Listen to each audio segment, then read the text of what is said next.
So we're going to go ahead and get started this morning with our Children and Youth System of Care State Technical Assistance Team webinar. We will be reviewing the MOU Parts 6 and 7 of the Interagency Placement Committee and Alignment and Coordination of Services. My name is Diana Wagner, and I am with California Department of Social Services within the Continuum of Care Reform branch, and also a member of this System of Care team.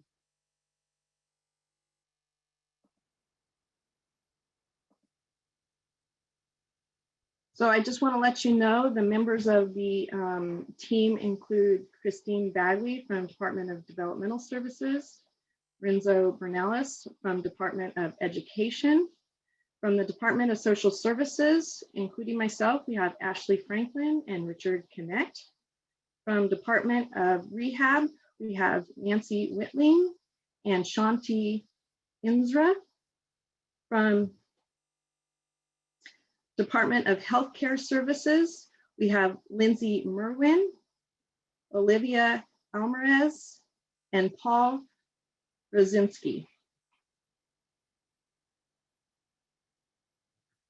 So today, the agenda will be, we will go over any updates that we have within our individual departments and also across our System of Care team.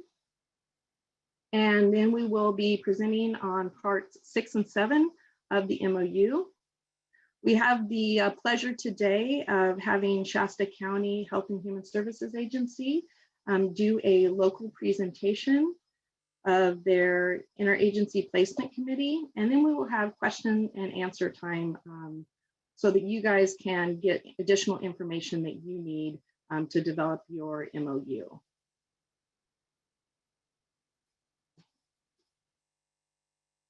So I am going to turn it over to Renzo to give updates on the California Department of Education. Hi, good morning. I'm with the California Department of Education in the California Foster Youth Services Coordinating Program. So we have a couple of things to share. First of all, we have a best interest determination guidance letter that was drafted as a response to hearing from the foster youth services coordinators at the counties in wanting to have more guidance that really stipulates and focuses on the fact that the education rights holder is the individual that makes the decision, but with information being provided by child welfare, probation, the district. So that particular letter with the hyperlink provided provides some considerations for a process that could be utilized at the local level, as well as providing links to statute that talks to school of origin rights and to the process for best interest determination when school of origin is not going to be utilized for a particular foster youth. Also, we have through our technical assistance provider at the Department of Education, a foster youth services coordinating program hub.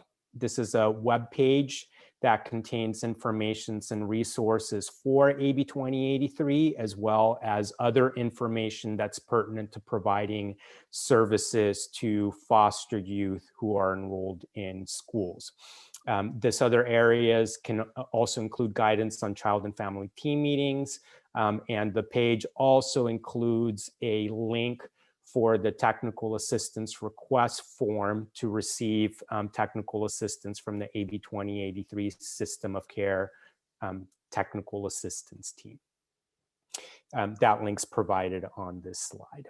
Next slide, please.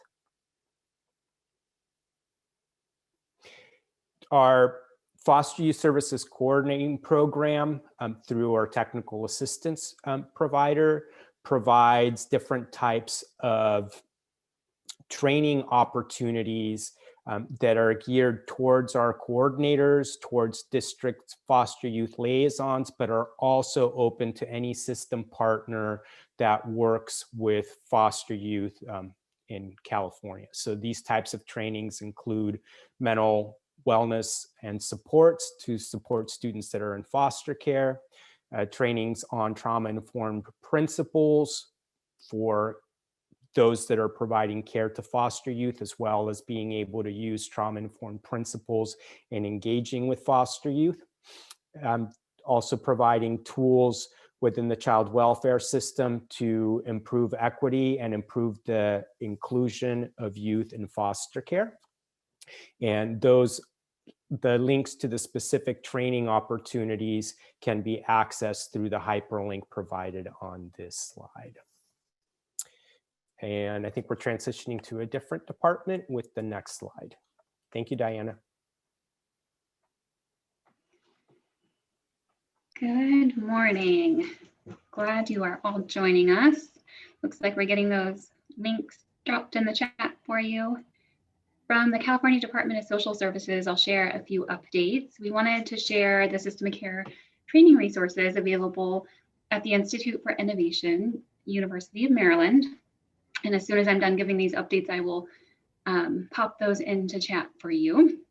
There's a link there to access that.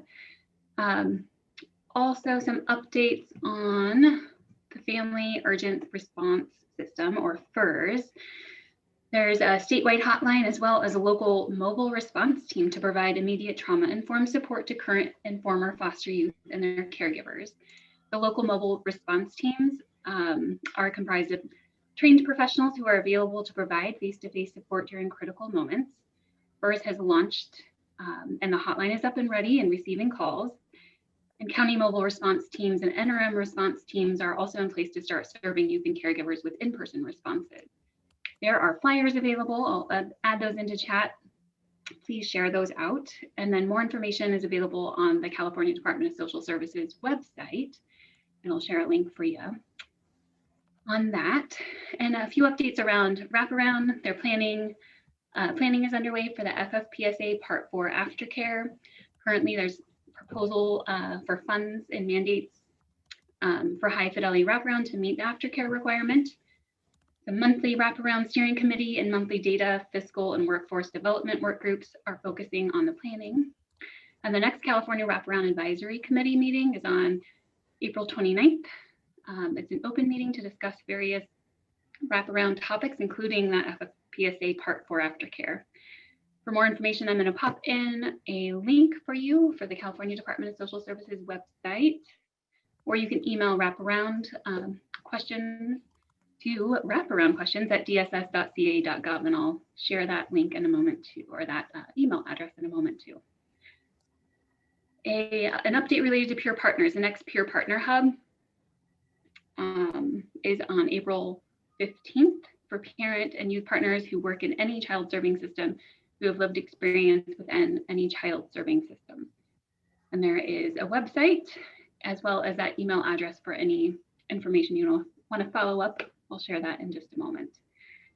Related to early childhood, birth to 6, there was recently formed a work group to update the birth to 6 toolkit for county child welfare agencies. I'll share a link for that, and there's a need for more small to medium-sized county child welfare representation. So if you're interested, email cwsearlychildhood@dss.ca.gov. And again, I'll get that in chat in just a moment. Next slide, please. I'm going to share a couple of Systemacare updates. And I'll invite my team members to jump in anywhere they'd like to add anything that I miss.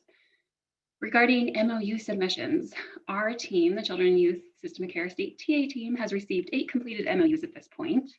There's a list of completed MOUs that's regularly updated on the agency website. We'll share that link in a moment.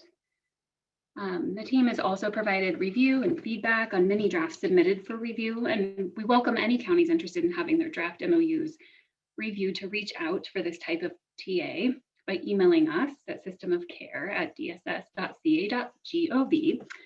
We'll put that in chat and you'll see it a couple more times in this presentation. We look forward to receiving all of the county MOUs by the March 31st due date. Please do reach out with any needs or requests for extension.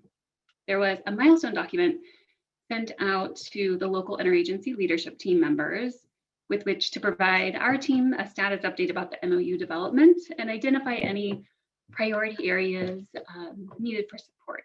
So that document is due, the status update is due back March 12th. We look forward to getting those. And then for any issues you're experiencing with your MOU development and Systemacare implementation, just know that our team is available for technical assistance. You can email us or use, there's a technical assistance request form that we'll share at the end of the presentation. And one last reminder to email us, again, systemacare@dss.ca.gov, to request to be added to the distribution list in order to receive webinar announcements and registration links.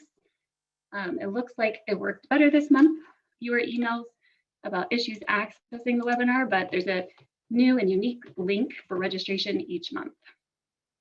With that, I will hand it back over to Diana.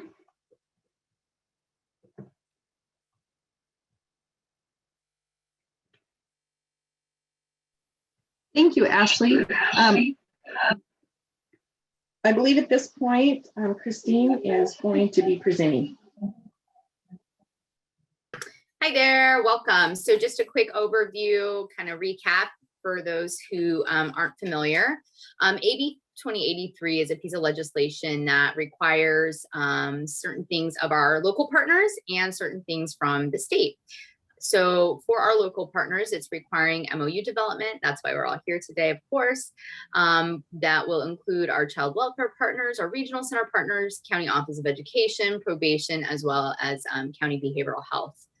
The AB 2083 legislation required also the state to develop MOU guidance to assist those local partners in kind of moving through the development of their MOU. That MOU guidance is located on our Health and Human Services Agency's website. And Diana has, oh, nope, I don't see it on there. So I'll drop the link in there for that website so you can locate that guidance. It also required the state to develop a technical assistance process. And the link you see here is a way that you can, interagency leadership teams can access or request that technical assistance from our team. You can also email, that is what Diana put in the chat there, the systemacare@dss.ca.gov, and you can submit requests for technical assistance there as well.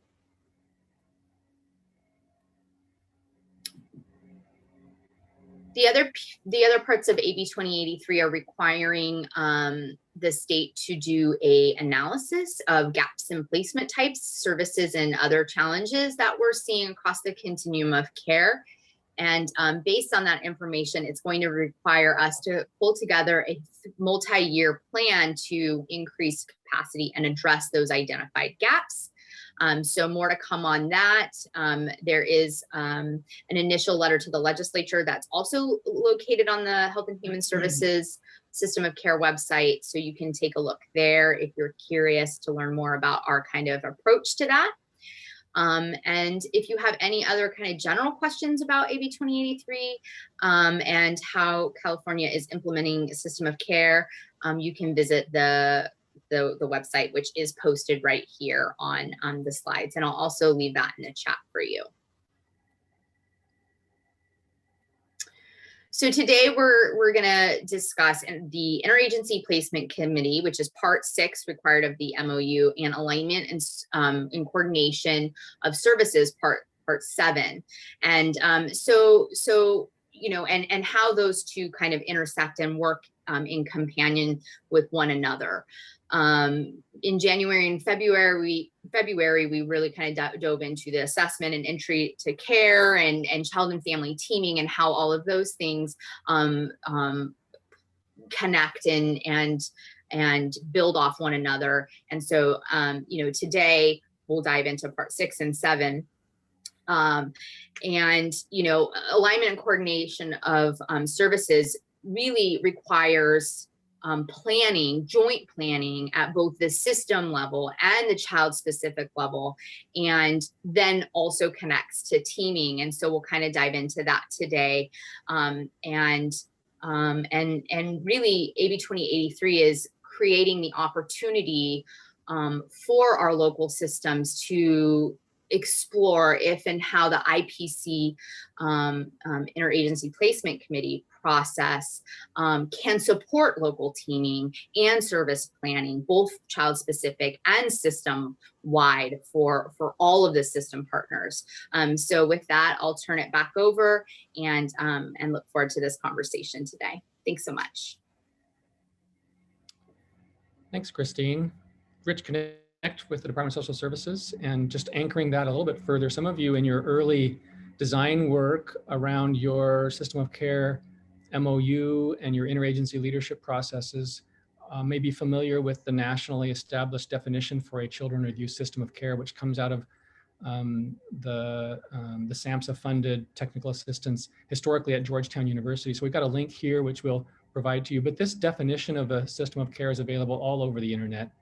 And we've just underlined a portion of it here to really establish that Interagency Placement Committee is the place where often we can address things like access to care, capacity building, a host of processes can be addressed there, which help systems not only serve kids and families better in a more connected way, but address the systemic issues as Christine referenced. So it's one of those places where we can, as partners, address the power with instead of power over or power against in some settings. So IPC is critical, and look forward to a conversation today around how it can be maximized. Next slide.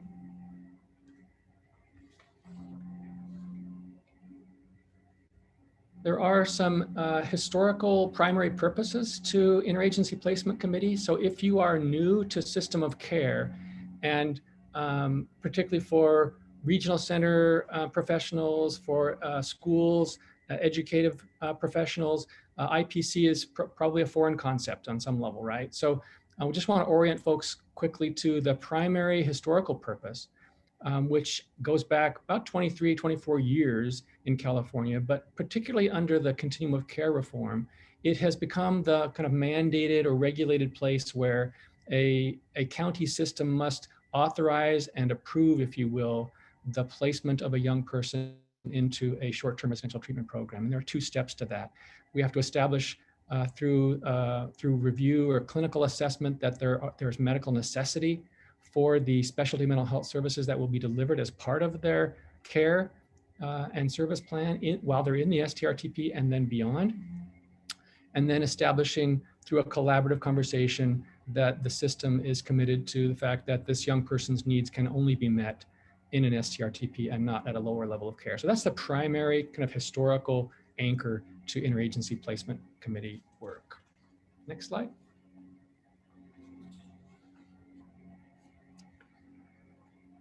Within the state's guidance that's available to you, which both Ashley and Christine have mentioned, and which is once again cited, I think here in a little more detail in an all-county letter, the IPC process or Interagency Placement Committee process has some guidance available. And we've expanded on that kind of SAMHSA national definition a little bit. And this is the place where you'll see under 2083 in California, we begin to see reflected in these words, which come straight from that guidance, a little bit more expansiveness or a little broader consideration to how Interagency Placement Committee might be useful to all partners within the system of care in California as it's been designed. Next slide. We've lifted and placed here a second citation from the 2083 guidance and just provide just a little more detail for you here in terms of trying to assure that the Interagency Placement Committee conversation is a place where partners can be open, transparent, honest about their needs in regard to a specific young person in care, where the child and family team or the service team that's managing and delivering the care can raise their concerns or their challenges and get help from partners.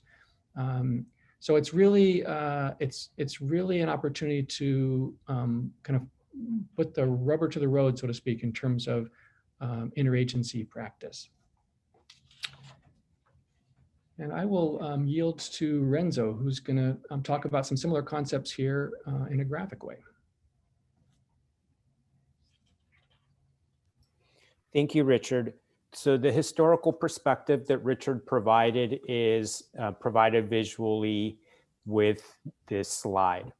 So current requirements have that when a foster care child placement agency, being child welfare or probation, hold a child and family team meeting for a young person, that child and family team meeting then makes the recommendation or determines that that young person needs an STRTP level of care, meaning that they require residential treatment, require residential services with the addition of specialty mental health care services, that at that point, that then goes to the Interagency Placement Committee to discuss that recommendation to make sure that STRTP level and the need for specialty mental health care services are required, and that a non-congregate care option has been explored and did not meet the needs of that particular young person. So the other part that Richard was talking about was how the content within your AB 2083 MOU can take this current level of requirement for the Interagency Placement Committee and the type of alignment and coordination which occurs within that meeting, and expand it so it's not just kids that are within the foster care system, but could also be used to prevent kids from having to enter the foster care system. So that AB 2083 MOU gives us an opportunity to expand on the IPC a little bit, and that's going to take coordination and systems planning for your county to re-envision the IPC in a little different way. So the next slide is going to show that how the MOU process can assist in rethinking how IPC can be utilized. Next slide, please. So here, it would be any type of individual youth teaming process that occurs. So this could be happening from some of your other system partners, like within public education, within Department of Rehab, within Department of, within regional centers. So when those individual youth teaming processes arrive at a point where they recognize that there is a need to connect to other system partners.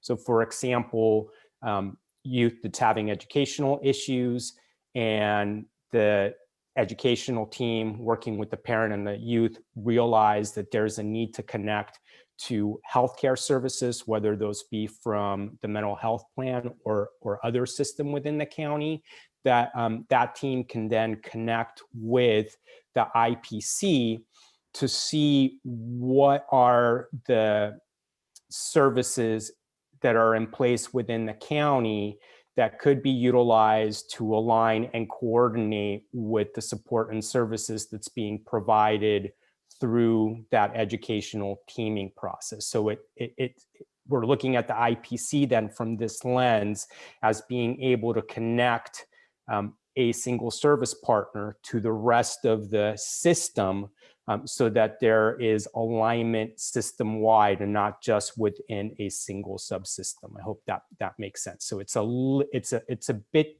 different than how IPC is governed by requirements now, but the hope through the MOU is that IPC can play that larger function of assisting in aligning and coordinating throughout all the system partners in your county.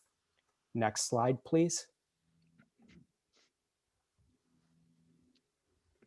So this slide provides a little bit more detail on the type of teaming that the AB 2083 required contents for IPC leads us to start thinking about.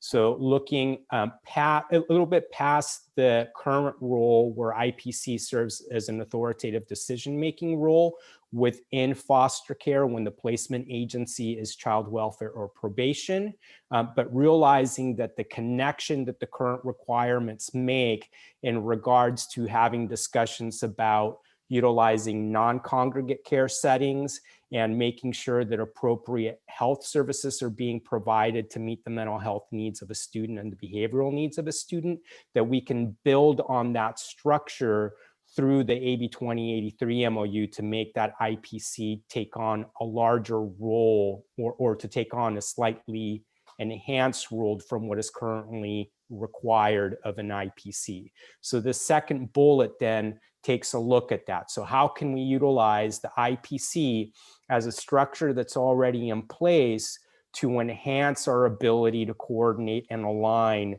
between different county agencies? So think of it as potentially as providing a preventative role where families and youth that are at risk of entering the child welfare or the juvenile justice system, that we can take those cases to the IPC to get consultation from all of our system partners, so that we can really tightly align and coordinate services to keep families from having to step into more formalized systems that can take away their agency per our current requirements. So it provides us with a way of thinking about how to really engage in preventative work, where currently right now we don't have any specific statutory requirements, but your MOU provides the ability to think about IPC in a little different way, so that it really can play a role in preventative work, which will require alignment and coordination of services between your different service partners. And so might I offer a couple other thoughts on this as well to yours? Please do, Richard. Fantastic. One of the purposes in our including the verbiage here in this slide, I think, is to perhaps give you a place locally to start some language within your MOU. If your team is considering a more expansive use of interagency placement committee, you may be struggling to represent that within the MOU, right? Because it's limited historically to adjudicated youth.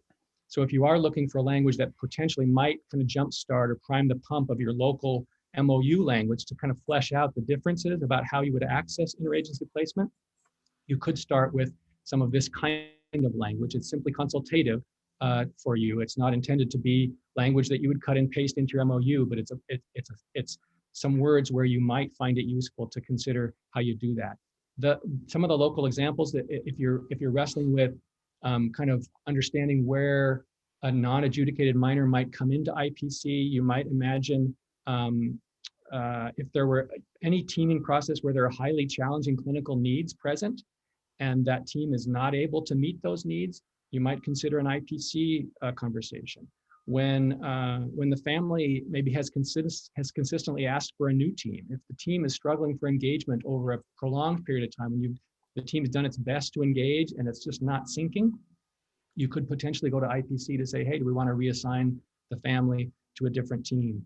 A young person in the mental health system, for instance, that has multiple inpatient stays in a relatively short period of time, you might consider IPC considerations there as well. So just a few examples of where the system on a broader scale might access IPC beyond those historically adjudicated minors. Yeah, and from like a super practical perspective type of level, from what we've seen, sometimes there are struggles when one system partner needs to refer to another system partner for things like establishing eligibility before services can be provided. And the IPC could be helpful in making sure that those referrals are being done in a timely fashion, where all system partners are aware of those referrals, so that we don't have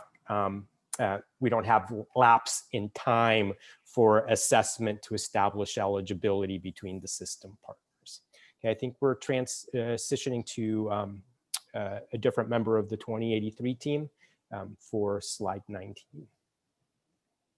So Richard, I know that you're typing in the answer right now, but I think that this is a good question that's coming up here, if you can speak to it. We have a question from Kim.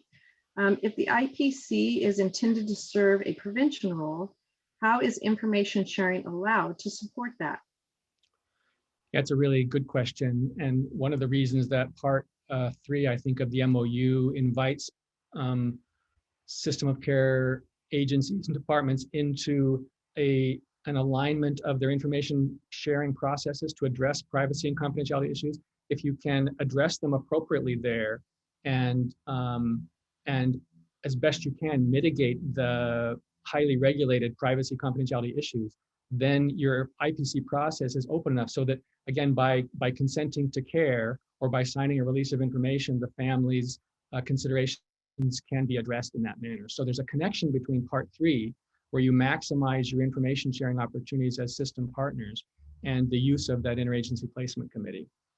Hypothetically, if you can't address that within your MOU and your system partners are uncomfortable with that, you could always invite the youth and family to sign an additional release of information to say, hey, we're going to get our system partners involved because obviously we're struggling.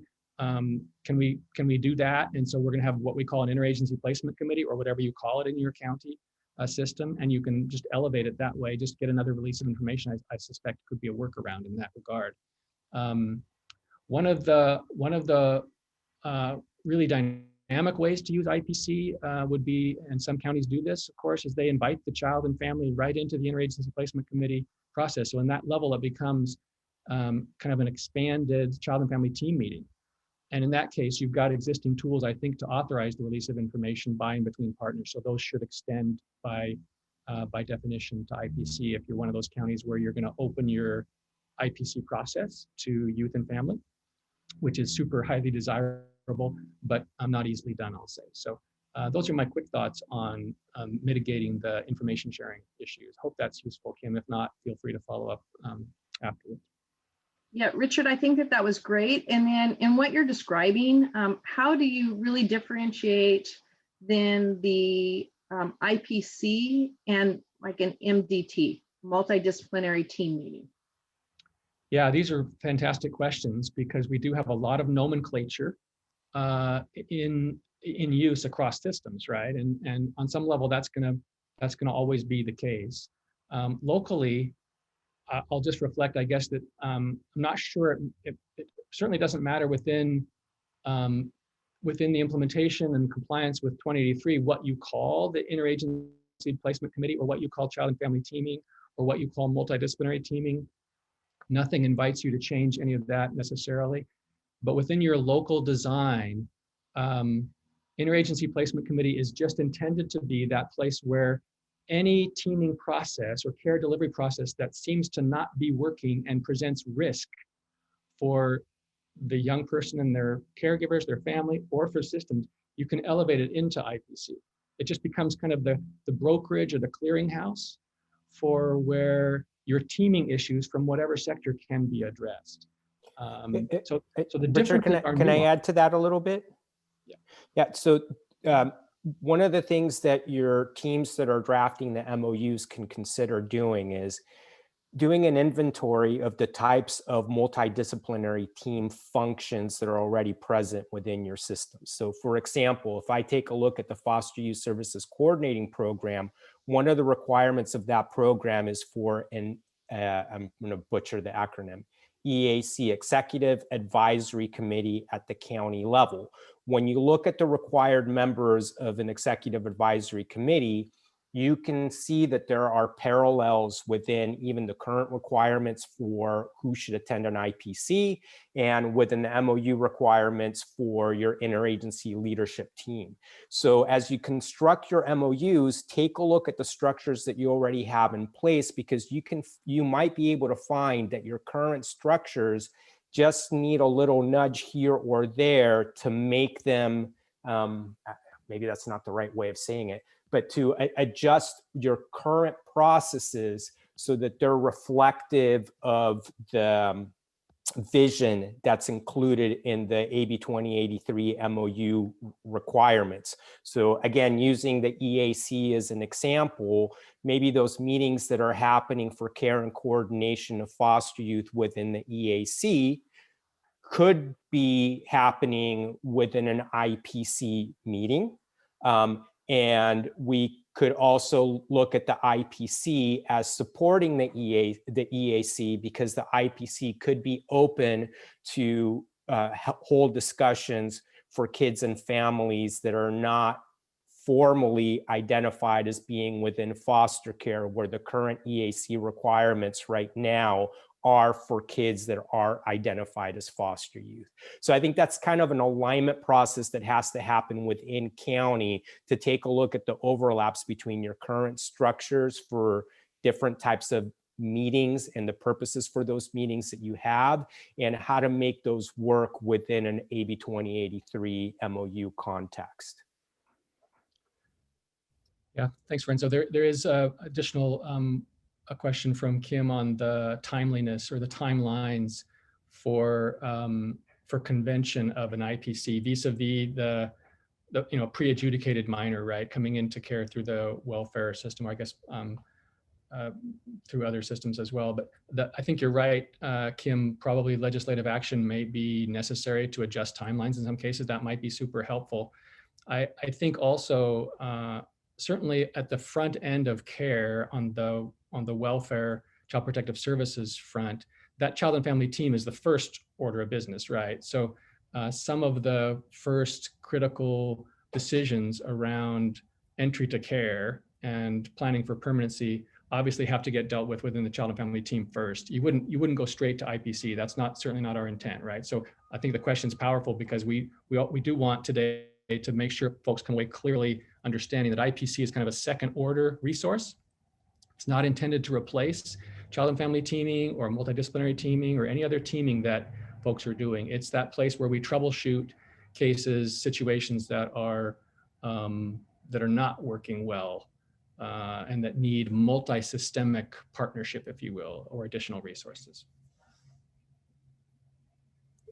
And I stand corrected from an earlier comment. This is actually my slide. So as far as what is required within your MOU, the previous slide and this one provides you with language that comes out of the MOU guidance, which is found on page 23, that speaks to what the expectation is for your MOU to include in regards to IPC. So we're looking for language regarding process, language regarding how to arrive at determinations for appropriate therapeutic treatment services that are being provided in a least restrictive setting, process for monitoring and supporting transition planning for when youth are being stepped down from an STRTP to a least restrictive residential setting.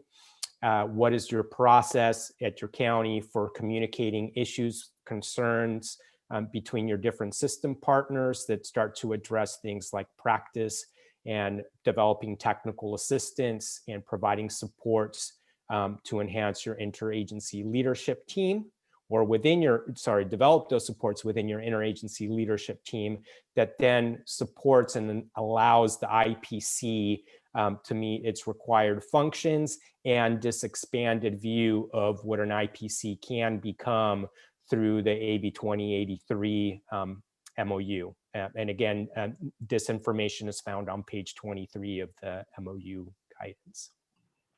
Next slide, please. So also included in that AB 2083 MOU guidance are the Interagency Placement Committee related guiding questions. These next 3 slides cover those guiding questions, and I'll give you a moment to scan them, but remind you also that you can locate them. There's 13 guiding questions on pages 22 and 23 of the guidance document. Next slide, please.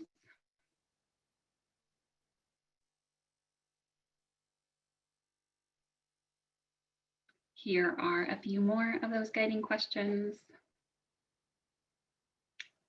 And next slide, please.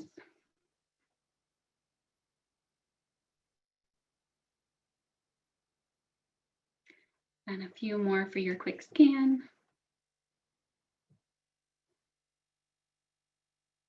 Thank you. So the MOU guidance also lays out suggestions or interagency placement committee practices for success.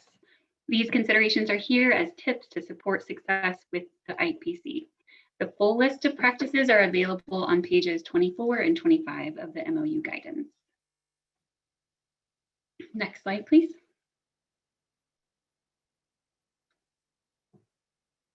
So this slide has just a few more of those practices for success to consider.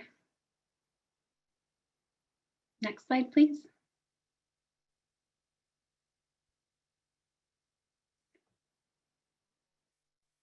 And a few more for you to peek at.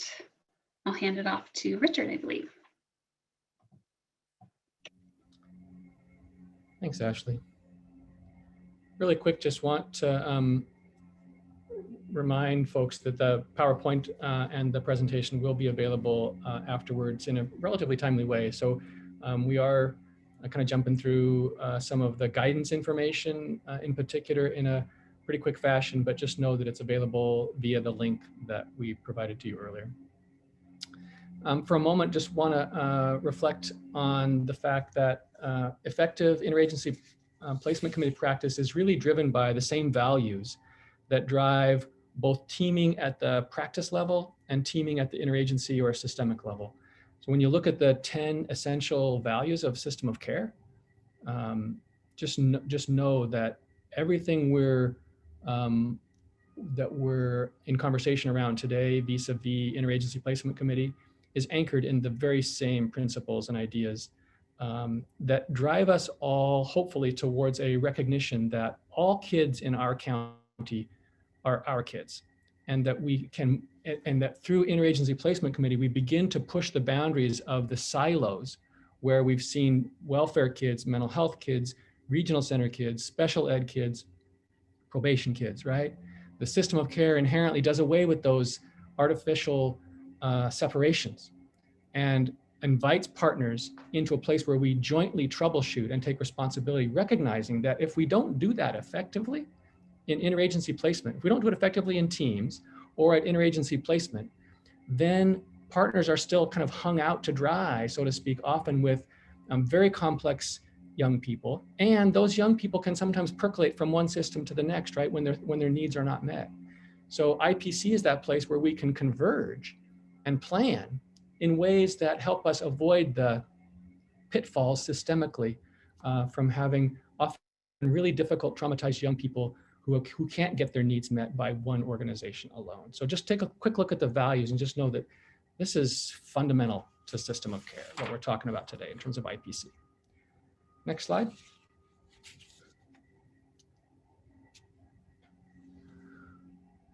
When IPC is expanded or seen as something beyond the historical process for approval of STRTP, it's also possible to begin to imagine where it could be a clearinghouse for communication information around systemically connected kids that in this case might not even be from our county, right? So all of us are aware that there's been a multi-year effort to kind of deal with young people in the foster care system who are placed in another county. Statistically, we know that this is more than a third of our foster youth statewide. And there are lots of good justifiable reasons, right? Many of them are simply placed in another county because that's where the biokin are located, right? Or that's where the most appropriate STRTP is located. There are lots of really good reasons, but we have struggled historically, like all systems, to coordinate across county lines. We've got lots of tools available to do that, but often those tools don't get used effectively across county systems. And so Interagency Placement Committee in a broader utility can be a place to coordinate that care. It's a place where we can, for instance, converse about the non-public school or special education needs when a kid comes in and is placed there. Sometimes the schools aren't notified in a timely way, right? And if other partners know there's a new child in our county, can we use IPC as a way to communicate so that other partners can be alerted to their obligations? County mental health plans often struggle to know when someone's been referred into care, notwithstanding presumptive transfer sometimes. That process can break down too, right? So when those other processes break down, that interagency placement committee could be a place where there could be a data set, for instance, where we just make sure once a month we know which kids are coming, which kids are going, even though they're not our kids per se, but they're in treatment with us, either in ed or in mental health through presumptive transfer or transfer of responsibility. So it's a place where that regional coordination can also take place, if you will. Next slide.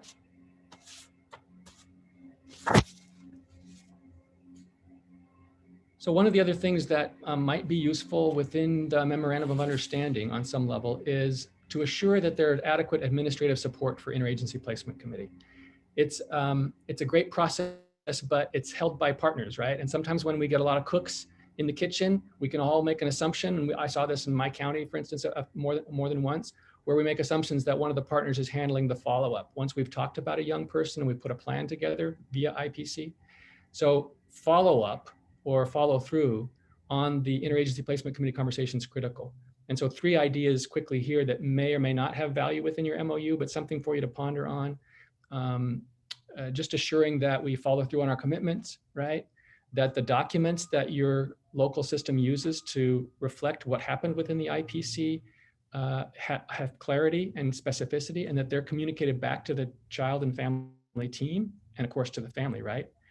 And then if you do have an interagency placement committee process that invites family and youth into the conversation, be sure you debrief with them. It can be a relatively confusing process, right? This is not just child and family teaming where they probably have, where they know their team members. They've invited many of them into the child and family team. IPC is different, right? There are managers or supervisors or deputies from different organizations, and it can be pretty sterile and pretty intimidating, right? A lot of power in the room on some level. And so debriefing with the family or youth afterwards can really help them anchor their experience in, hey, we were here to bring folks together to help your family succeed and to bring other resources to bear on behalf of you and your young people. So 3 early suggestions for how interagency placement committee follow-up can be accomplished. Renzo?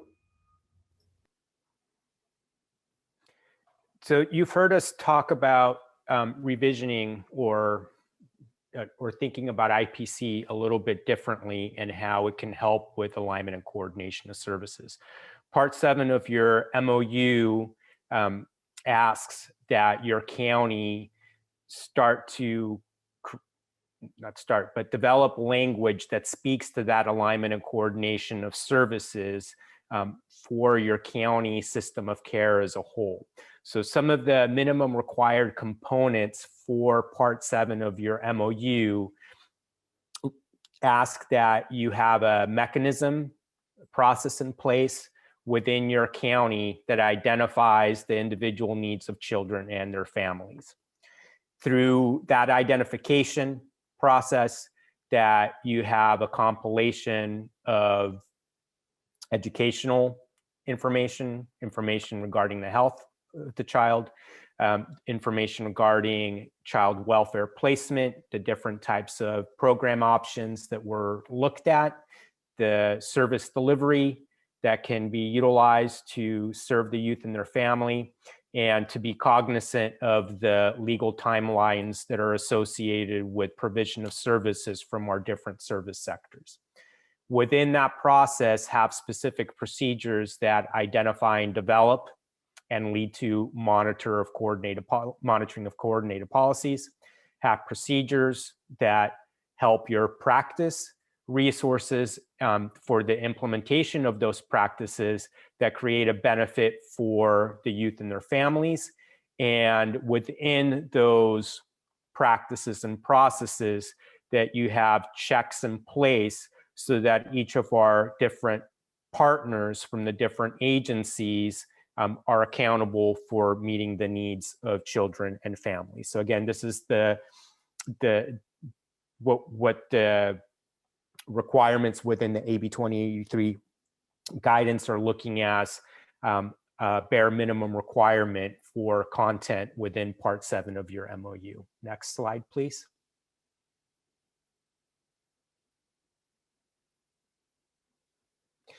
The reason for having that type of minimum content included within your MOU language is that by addressing that content, it gives your county system of care the ability to connect with the following partners for planning and alignment for coordination of services to youth and their families. So this includes county child welfare and probation departments, your county behavioral health agency, regional centers, county office of education, and through the county office of education school districts in your counties, Department of Rehabilitation, and managed care organizations. So you'll see that here there is an alignment within between Part 7 of the MOU and Part 1 of the MOU, which was your interagency leadership team. There's school districts are included in this list where they're not included as part of your ILT structure, but the county office of education provides the function to represent the school districts within your county. So even within the MOU structure, you're seeing that there's alignment between the different parts of the MOU. The next section of the MOU guidance, it's okay, you were fine moving ahead for one slide, Diana. Provides questions that your team can be addressing while creating the content for that section of the MOU. How are you coordinating care across different service settings? And how does that coordination help to enhance and emphasize community partnership? Through your MOU is care planning and coordination, taking into account all of your service options through your continuum of program options within your county, but being cognizant of what those are within each of your service system partners. So what's available through public education, what's available through behavioral health as examples. And how do we thread these together so they are at the disposal of foster children, other youth that require multi-service engagement, and families. In looking at that, what your folks that are developing your MOU are essentially doing is thinking about the infrastructure that's in place and conducting an infrastructure analysis to see what currently is in place, but also to identify any potential gaps within that continuum of placement options within your county and that continuum of service options within your county. We know that those are fragmented in the sense that each of our partner agencies, for a lack of a better term, owns part of that continuum, but being cognizant of what that overall system of care continuum looks like when you start pulling in together the different continuums that are available through our service, through our interagency partnership, then it gives us the ability to see what it looks like as a whole in the county. And once your county, through this process, starts to identify existing gaps within that continuum, your Part 7 of the MOU can be constructed in a way, developed in a way that assists your county in planning to meet those potential gaps that occur in placement and in your services continuum of options for your county. Okay. Next slide, please.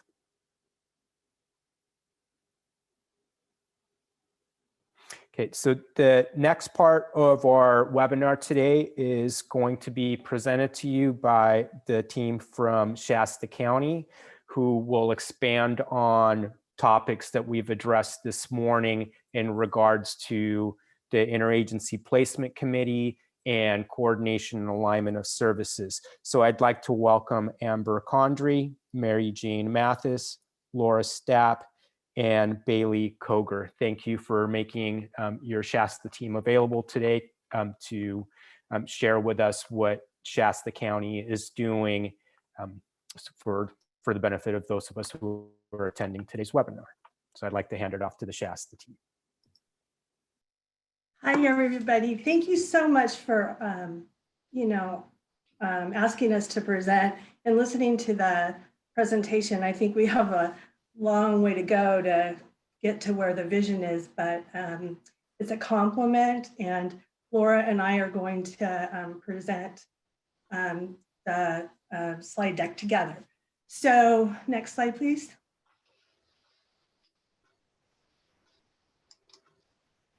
So just to get us started, I wanted to give you a little bit of information about our leadership structure. So we are an HHSA. We have a director, Nancy Bolin, who is the director of Children's Services. So that includes child welfare and mental health. And then Miguel Rodriguez is our deputy. And then Laura and I, so I'll go first, Mary Jane Mathis, and I'm a program manager.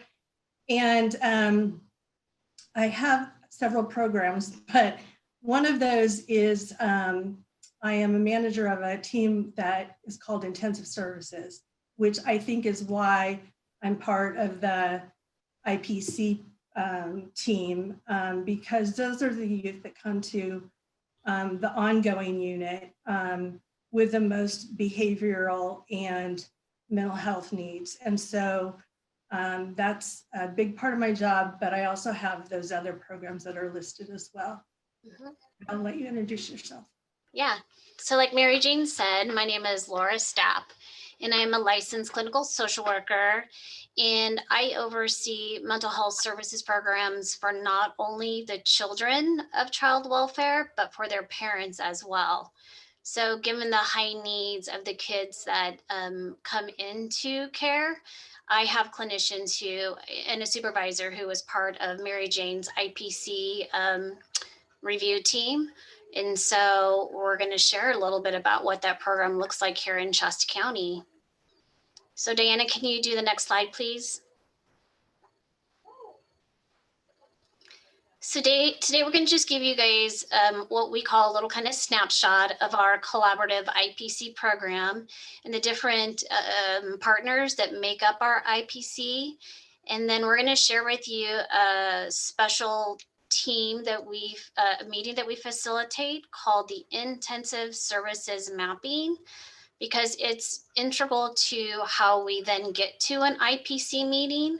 And so we're going to give you an overview of the process of that meeting, the team members who make up that meeting and the roles that they serve in that meeting, and the tool that we use to kind of structure that meeting. So we kind of not only focus on what that child is struggling with or what that family is struggling with, but kind of exploring some of the strengths and services that individual has been either currently receiving or maybe needs to receive. So we'll talk to you guys about that. And then we will end with the IPC meeting, and we'll share with you some of the forms that we use here in Shasta County to kind of, again, structure that meeting.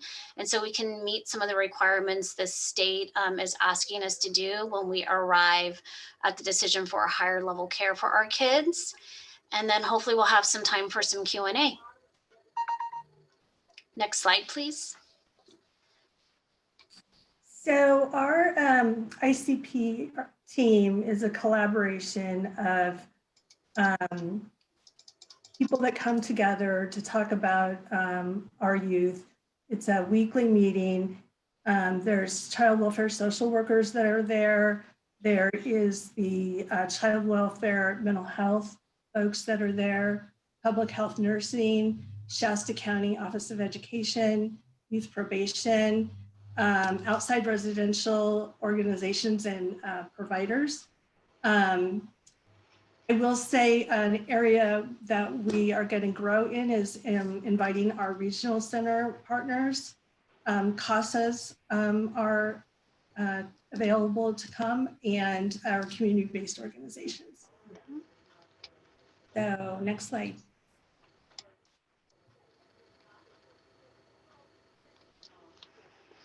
So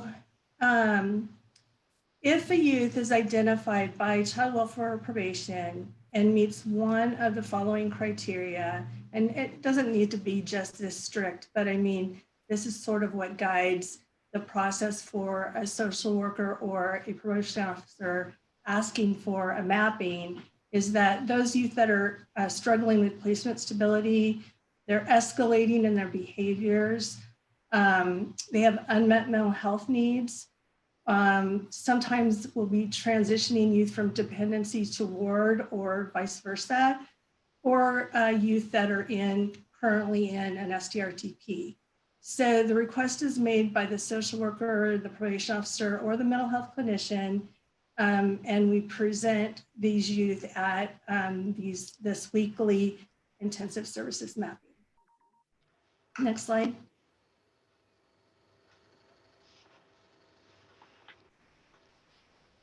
So the team members, the core team members, are the intensive services social worker supervisor or designee, and usually that's me, the mental health supervisor, the Shasta County probation supervisor, public health nursing supervisor, Shasta County Office of Education foster youth, liaison.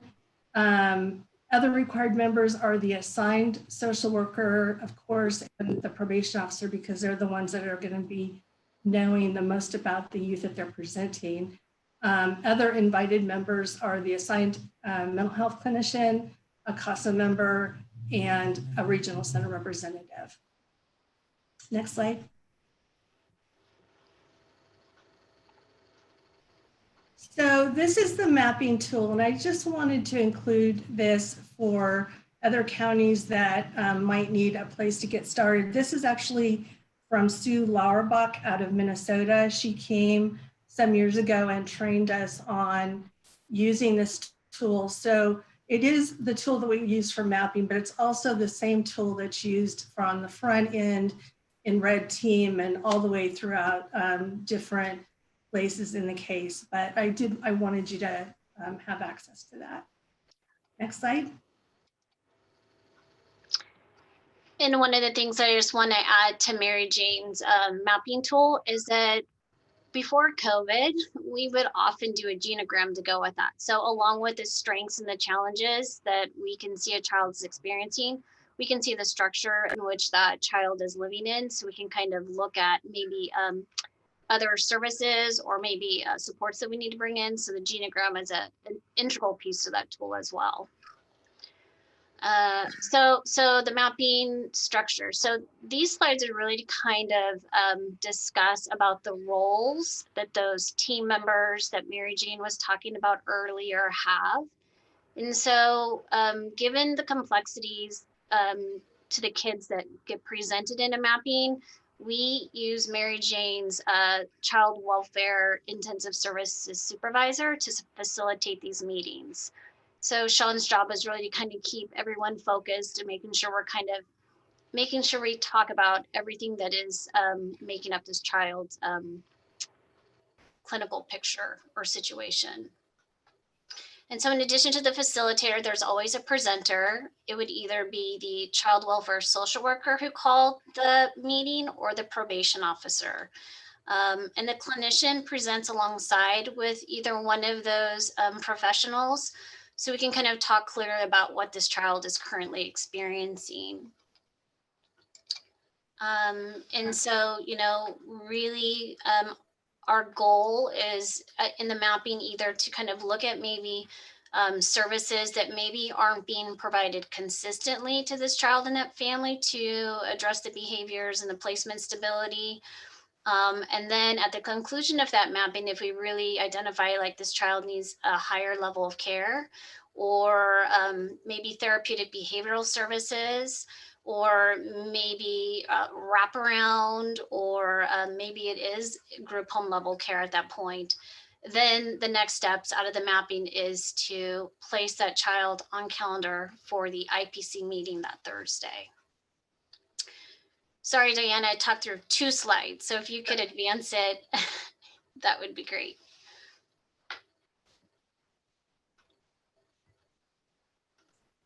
So Shasta County Office of Education, they have a foster care school liaison that comes to the ICP committee. And I keep saying they come, and it used to be that they came and we all met in a room, and now it's all on go-to-meeting format. So it's a little different. I mean, they're still coming and present, but I just realized when I use that word, I'm still kind of thinking in my head of when we all used to come together in the room.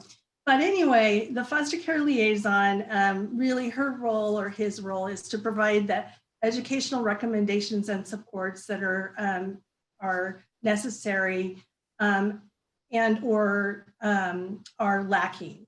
They give us the current academic behavior and attendance records of the youth so that we have information that's included in that way. They also tell us if the youth has an IEP or individualized education plan, and they review with us the qualifying disability, the educational setting, the annual goals and progress, and the services that are provided by the district. And some of the services sometimes are pretty unique, like transportation has been one I've been really curious about, where they sometimes have to have a taxi take kids from placement to their school. So we value them and they help us a lot. Please.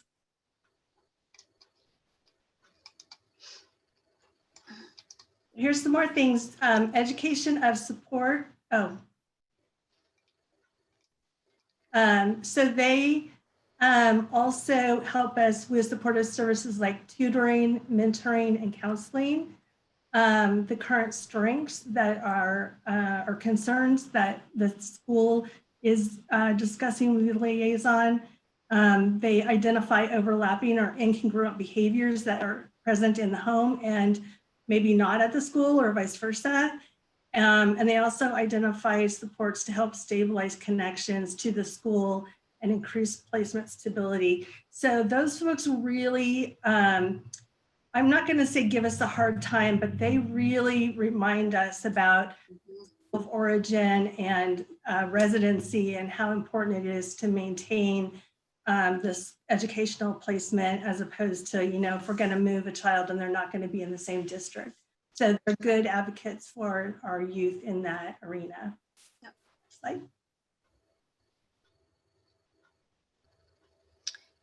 So our juvenile probation department is part of this collaboration. And so really when they're presenting their youth, I mean, definitely they're talking about some of the challenges that the children are experiencing, but they're really sharing kind of the current legal status of this child.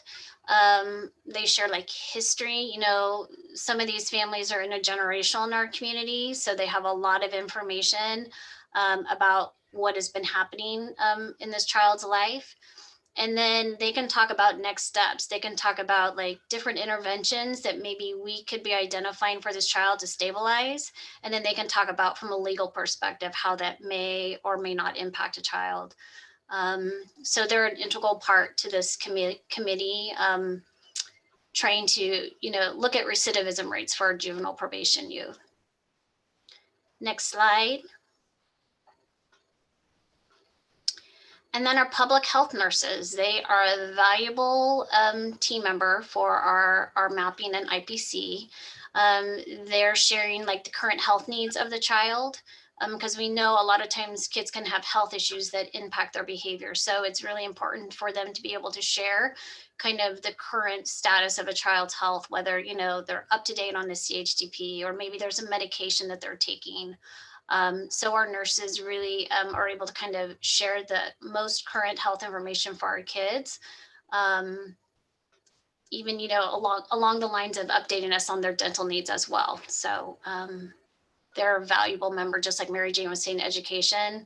Nursing is just they're advocating for the youth as well. Next slide, please.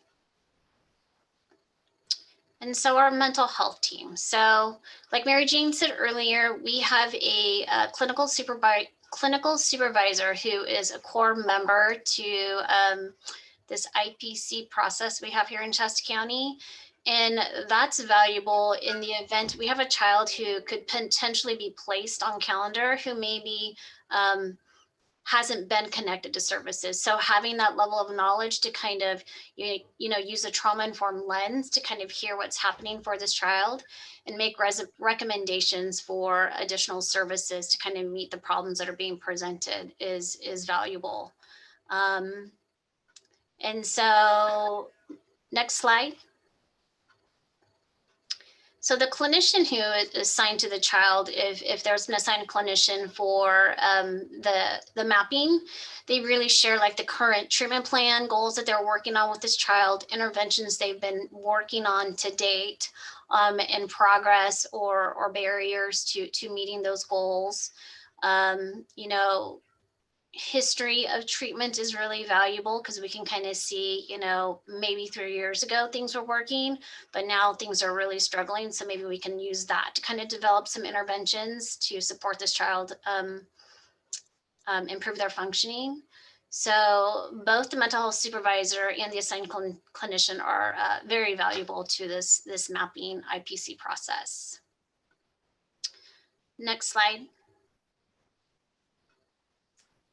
So our future direction and goals, I kind of mentioned it earlier on, but the things that we came up with before we saw the vision today is that we need to strengthen our collaboration process with the regional centers that are in line with the Youth System of Care bill. And we need to continue to use interagency leadership to develop comprehensive individual service plans for our youth. So those are the goals that we identified, or the opportunities for growth, I think is a good way to say it. And a nice kind of thing, I just want to kind of add to what Mary Jane said about making this be a goal, is we already have a partnership with our regional center and our behavioral health team. So on a monthly basis, we're getting together and talking about high needs kids and collaborating around that. So I think that's an achievable goal that we can kind of build and grow on. So I think the timing is right here in Shasta to kind of grow that with the interagency leadership team and the current practice that we have in place.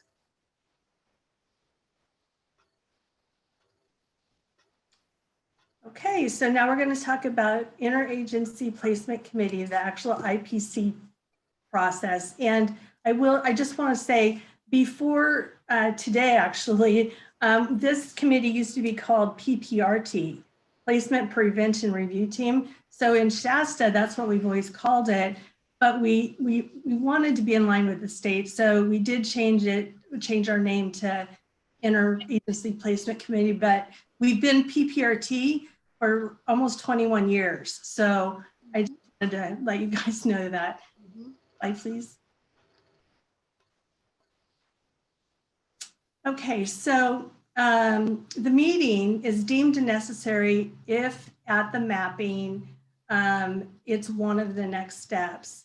So youth being considered for the following programs or services are reviewed to determine the level of service. So it could be wraparound, it could be TBS, it could be intensive services, foster care, or short-term residential therapeutic program, an STRTP. Next slide, please. So I know this is little and you can't see, but I did want to include these in the slide deck so that if other counties found it helpful, they could use these. This is the forms that the social worker or probation officer fill out and sort of guides their presentation to the committee. And so the first two pieces of paper are actually what all of the information that they need to share. And then the next two pieces are actually what we call the feedback form. So that's where the facilitator is putting in their recommendations for this youth and the person responsible for the follow through. If the request is denied, like for instance, if a worker comes and asks for an STRTP and the committee feels that more things need to happen before we're going to approve that, then those things are outlined in this feedback form. And it goes into CMS, it goes to the probation officer or social worker and the clinician. Next slide, please. And then these are the forms that the clinical team completes. The form on the left, much like the probation and the social workers have, is the structure that the clinical therapist will speak to regarding the child that's being presented. So again, that's just a tool and a guideline that we use to kind of lead the conversation. And then the form on the right is really the document that we use and we give to the social worker and the probation officer. And to, we have I'm going to say it wrong. She is a office assistant supervisor, and she keeps documentation of all of the findings from the IPC, where we have identified that this child meets qualifications for especially mental health. They have a diagnosis that meets the criteria for higher level placement, and these are the behaviors they are presenting with, where they're not able to kind of maintain at their current level.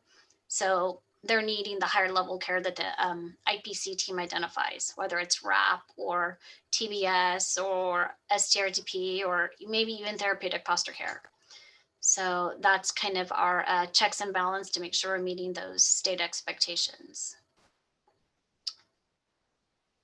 Laura and Mary Jane, can you please clarify, does the CFT or IPC complete the intensive services mapping tool?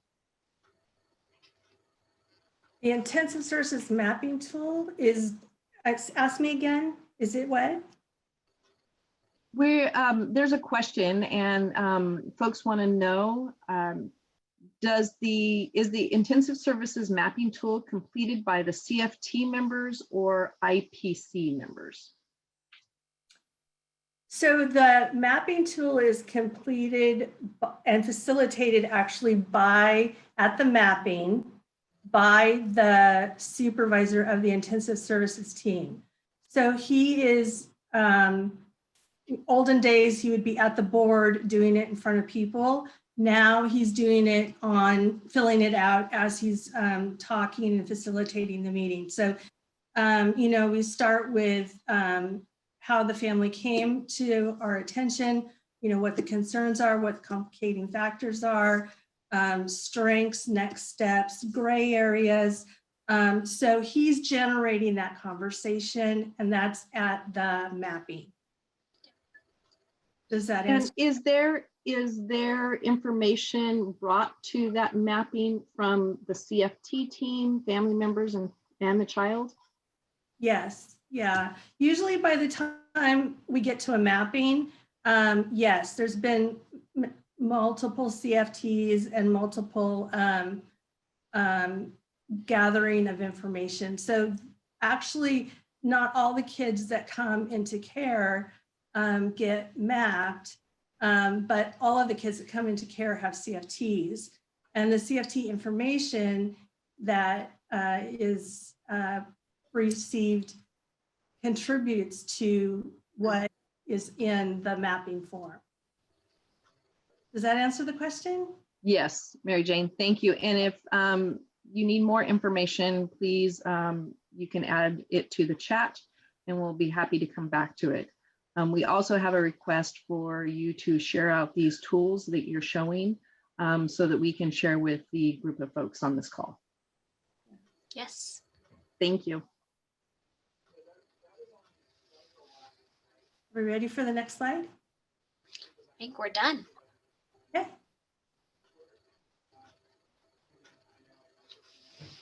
Yeah, so now we have come to the questions and answers part of our webinar. So if you have questions, now is the time to get them in. And Diana, I may need your help because I can't see any on the question log.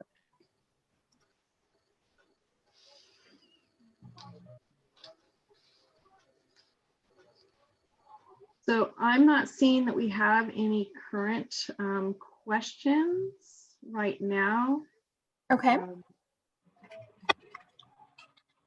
Quiet today. Thanks, everybody. Yeah. Thank Shasta, you. thank you very much for coming and presenting today and sharing your practice. Great work. You're welcome. Welcome. Bye-bye. Thank you. Thank you. Yes, thank you so much. And please feel free to continue to add questions that you may have in the Q&A or in the comments, and we will be happy to address those. Yes. And I did forget to introduce myself. I'm Lindsay Merwin. I am part of the SOC team, and I also work for Department of Healthcare Services. You can go ahead and go to the next slide, Diana. Thank you. Oh, we do have one question I see in the comment. On the IPC form, can you clarify why you have 4 diagnoses listed and not others?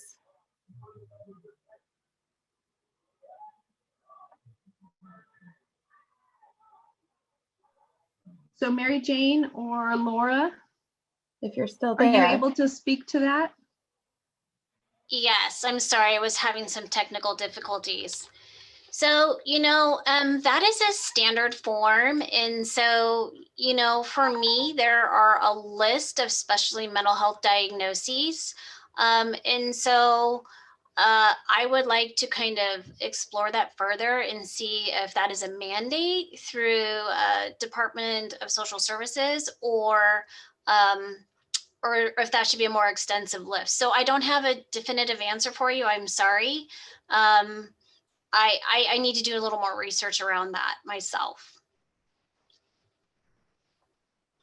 Thank you, Laura.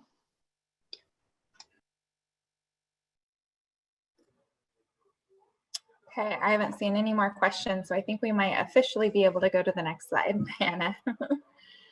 Okay, and just so folks know, this PowerPoint will be available once we ensure that is the accessibility of it.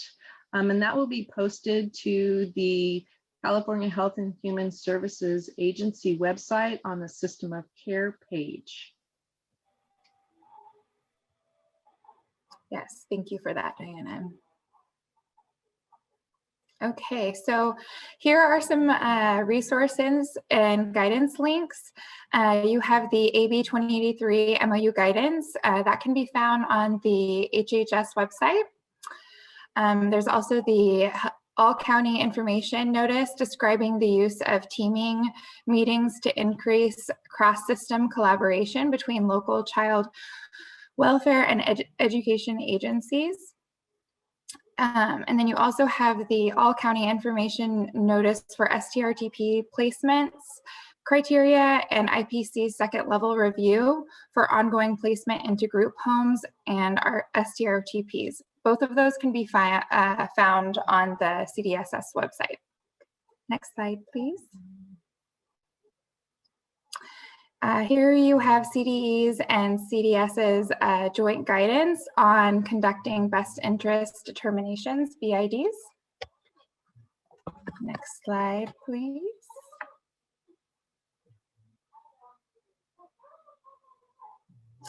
All right, if you need any technical assistance related to your system of care implementation, you can complete a request following the link here. We are happy to assist on your MOU development and all of that good stuff. You can also contact us at the System of Care at dss.ca.gov.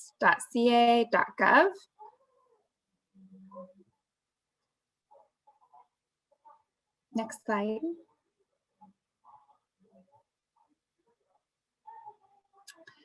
And we really love and find it most helpful when we can hear from our local partners on their implementation. So if you would like to present on any of the topics below, please let us know. Our next webinars will be recruitment and training in cross-agency systems. And so we would love to have a presenter for that, or any of the ones below. And I think that is it. Is that right, Diana?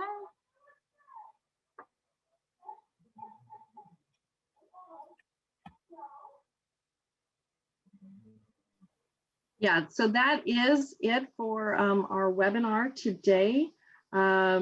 Next month, we will have Nancy with UC Davis back to help with this facilitation process. Sorry for any technical difficulty that anybody may have had. We are not experts in the tech part, but we did the best we could today. So really appreciate everybody joining us this morning. Once again, it was just put into the chat in regards to the webinar will be accessible on the California Health and Human Services Agency website under System of Care as soon as we ensure that it is accessible. So that will be available to you within the next 1 to 2 weeks. And we really hope that you all enjoyed the presentation today. We really appreciate Shasta for spending some time with us and presenting. And next month, we will have our webinar on April 14th, and it will be on cross-system training. So if anybody would like to present on this topic, we encourage you to reach out to us and welcome you to be a part of our team. Again, thank you all for joining us, and have a great rest of your Wednesday.